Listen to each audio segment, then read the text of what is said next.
Herkes aynı hayatta, kendini bir şey sanma.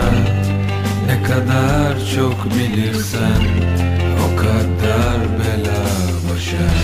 Sen bilirsin aslında aklımdan geçenleri. Zaman her şeyi çözer, şu beklemek olmasa.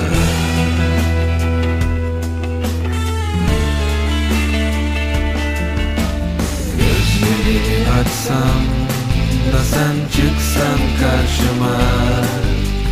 Gel beni azat et, kayboldum karanlıkta. Ben bizi unutmam, gitmek yakışmaz bana. Yolcuyuz hayatta, sen gel otur yanıma.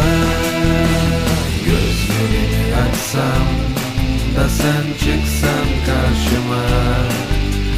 Gel beni azat et, kayboldum karanlıkta.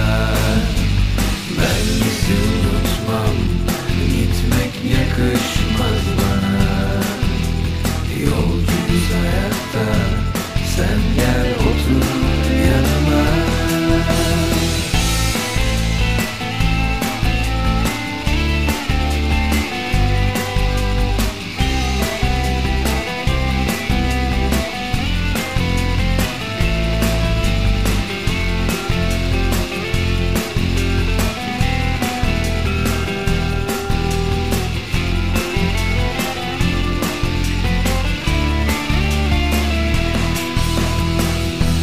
Herkes aynı hayatta, kendini bir şey sanma.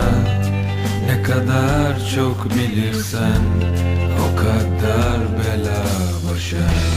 Sen bilirsin aslında aklımdan geçenleri. Zaman her şeyi çözer, şu beklemek olmasa.